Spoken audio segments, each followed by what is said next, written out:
ilabas ang original copy ng enrolled bill, iba po iyon sa General Appropriations Act. Attorney Vic Rodriguez naglabas na ng komento patungkol sa update ng kaso na nakabinbin sa Korte Suprema.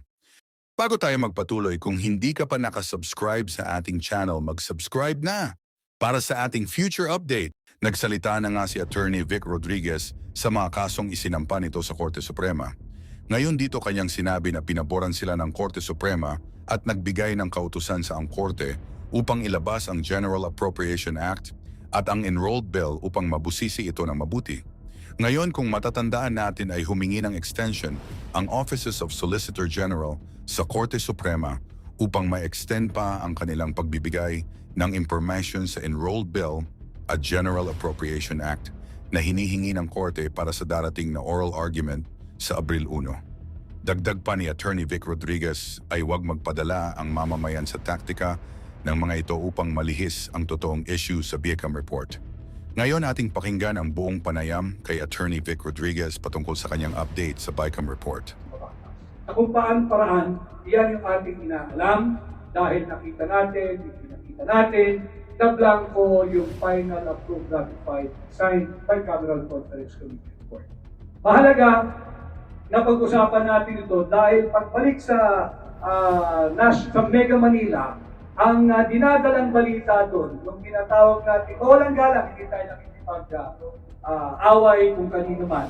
Nais lamang natin ituwid yung misinformation o malinformation, yung fake news yung malabas. Ang nakalagay sa isang banner story ng isang kilalang broadsheet, pinalalabas, pinag-utos ng Korte Suprema sa mababang kapulungan na ilabas ang kopya, the original copy of the General Appropriations Act. Mali. Ang kautusan ng Korte Suprema ay dalawang bagay. Ilabas ang original copy ng enrolled bill, iba po iyon sa General Appropriations Act. At ilabas yung original na kopya ng General Appropriations Bill. At ito ay nagpunsod dahil tayo ay nag-file ng motion to issue subpoena duces tecum at obligahin ng Korte na ilabas ng mababang kapulungan yung original copy ng enrolled bill at yung original copy ng General Appropriations Bill. Why? Because I, Congressman Sid Ungab of the 3rd District of Davao, and more so President Rodrigo Roa Duterte, when we first presented this discovery, hindi namin kailanman sinabing may blanco sa GAA. Walang lumabas sa aming bibig na may blanco sa GAA. Ang blanco sa Bicameral Conference Committee report na aprobado, ratified, firmado at ipinail ng miyembro ng BICAM kung tawagin dyan sa House of Representatives, Bills and Index Service on December 11, 2024, around 4 o'clock in the afternoon. Magkaiba kasi yung GAA. Yung GAA, pag yan ay hindi mo pinirmahan, mananatiling GAP yan. Nagiging GAA siya kung GAP pag pinirmahan mo. Pero bago ka maging GAP, pupuntahan mo yung pundasyon, yung Bicameral Conference Committee report. Pag yun ay ipinail na, dahil aprobado, firmado, ratified, at ipinail sa House of Representatives Bills and Index Service, wala nang ibang pwedeng gawin doon kundi printing na lang nung tinatawag na enrolled bill. Kaya ipinapalabas natin yung enrolled bill. Nang sa ganun, makita natin, malaman at matuntun kaninong makating kamay ang nakialam diyan sa blankong Bicameral Conference Committee report. Sino yung makating kamay na naglagay ng mga halaga sa blankong yan? Mahalaga nating malaman yun dahil doon pa lamang ay may krimen ng naganap. Yan ay falsification of a legislative document. Sapagkat pag natapos na sa BICAM, tapos na yan. Hindi mo na pwedeng galawin kahit isang blankong item dyan. Malinaw yun. At nung naiipit na sila, una nilang sinabi na nagsisinungaling daw kami at sinabi namin may blanko sa GAA. Wala kaming sinabing may blanko sa GAA. Makikita natin na yung direksyon ng administrasyon ni Bongbong Marcos ay magkastay. to change the narrative and suit yung kanilang narrative. Wala kaming sinabing may blanco sa GAA. Yun nga ang kini-question natin. Bakit nagkaroon ng halaga bigla doon sa GAA? Blanco yung Bicameral Conference Committee. At kung naiipit na sila, ang tinuturan na ng mga mambabatas sa mababang kapulungan, ang sinasabi na, yun daw po ay ministerial duty na lamang at ang naglagay ng mga halaga ay yung tinatawag na miyembro ng Committee on Appropriations Technical Working Staff o yung miyembro ng Committee on Finance ng Senado, tinatawag nilang Technical Working Group. Dito mo makikita kung paano tayo patuloy na binubudol ng administrasyon ito. Nung sila'y ipit na, ang ituturo nila yung mararangal, yung matitino, yung mga tapat, yung mga honest na empleyado ng House of Representatives. Hindi ako naniniwala, hindi kami naniniwala na mayroong maglalakas na loob na isang empleyado ng Senado o ng House of Representatives na makikialam sa blankong yan. Bakit? Malinaw sa ating saligang batas. Article 6, Section 24, pag-check nyo na lamang. Malinaw yan, that all appropriations bill shall originate exclusively from the House of Representatives. Ibig sabihin, yung mga halal na mambabatas. So kung empleyado ka lang, wala kang kumpletan. Kaya natin hinahanap kung kaninong makatingkama yung naglagay ng mga halaga diyan sa blanco items of Bicameral Conference Committee report. Nais natin malaman. Babae ka ba? Lalaki ka ba? Taga-Malacanang ka ba? O taga-Kongreso ka? O marami sila? Ito ang ating dapat malaman sapagkat kailangan lahat ng Pilipino, kahit kayo, ay kasali sa usaping ito. Hindi para sumang-ayon dito sa aking nilalahad sa inyo. Kung hindi para magkaroon kayo ng sarili ninyong opinion, sarili ninyong paninindigan, sarili ninyong pananaw. Bakit kanyo? Pera nyo yan. Pera ng sambayan ng Pilipino yan. Pera nyo ang linulustay sa maling proseso ng pagpasa ng tao ng budget. At yan ang dapat nating pag-usapan, hindi yung mga deflection, diversion, or continuing deception na ginagawa ng Marcos administration. Kagaya ng ano? Yung isa pang huwad na impeachment laban kay Vice President Inday Sara Duterte. Bakit natin sinasabing ito'y huwad? Kukunin ko na rin ang pagkakataon nito.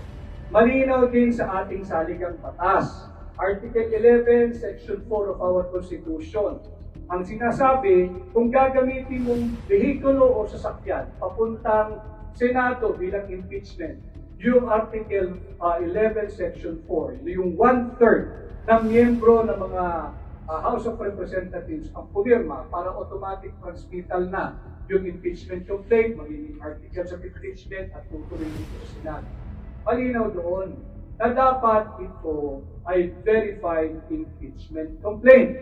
Anong ibig sabihin ng verified impeachment complaint? Unang-una, ang nagtakda niyan ay ang ating saligang batas. Reading ko Article 11, Section 4. Tumungo tayo sa kahulugan ng verified complaint. Tingnan po ninyo yung tinatawag nating rules of court. I believe that is Article 7, Section 4 of the Rules of Court. Ang nakalagay doon para kang konsiderahan na kay isang verified complaint, dapat ito, unang-una, nabasa mo. Pag nabasa mo, kinakailangan natin itihan mo. At dapat ito ay base sa iyong personal knowledge o hindi kaya base sa authentic records.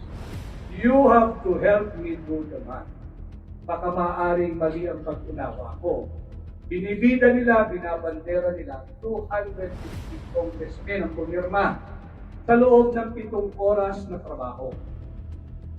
Sa isang oras, meron lamang 60 minutes.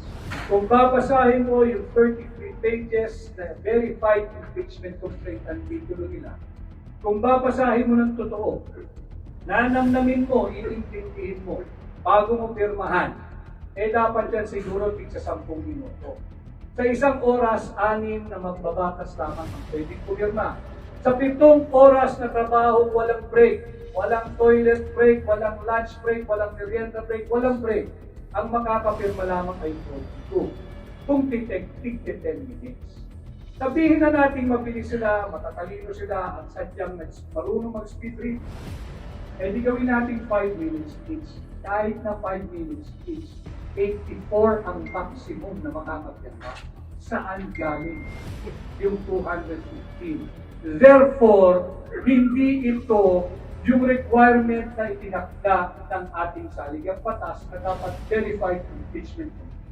Therefore, hindi ito pasok sa definition ng tinatawag natin rules of law. Therefore, hindi rin ito papasok sa definition ng verified impeachment complaint ng sariling rules of procedure ng House of Representatives. I think it's Article 2 or Article 3, Section 2 or Section 3 of the rules of procedure of the House of Representatives. So makikita natin, yung patuloy na panawagan ng hakbang maiso to uphold, respect, and defend the Constitution. Hindi lamang ng mga ordinaryong mamamayan, kundi pagkus yung mga naninilbihan sa ating pamahalaan, yung mga elected, kahit na yun. So ito ang dapat nating maging usapin at lagi kong sinasabi tayong mga Pilipino, we should all come to a basic understanding of what is at stake for our country this people. Kinakailangan na intindihan natin. The midterm election na to will serve as a referendum. Tayo ba ay sang-ayon sa 3 taong baluktot na pamumuno ng kasalukuyang administrasyon? Kung kayo ay masaya, pagbigyan nyo sila, ipagpatuloy na ba ng another 3 years? Kung kaya ninyong kumbinsihin ang sarili ninyo na mas maraming nabibili ang 1,000 piso ninyo ngayon kesa sa 1,000 piso ninyo 3 years ago, huwag ninyo akong tingnan, huwag ninyong tingnan yung mga Duterte certified senatorial candidates. Huwag ninyong tingnan ang hakbang ng maiso. Marami akong nakakaharap, nagpapasalamat sa serbisyong ating ginagawa ng hahatid ng mga tamang information at pinaglalaban ang karapatan natin mga Pilipino. Subalit, alam mo ninyo, dapat ang ating mindset para tayong isang pamilya na lahat tayo ay may pangarap na umunlad at umasenso bilang pamilyang Pilipino. Hindi natin pwedeng iasa lamang sa smaller segment, halimbawa yung isang pamilya.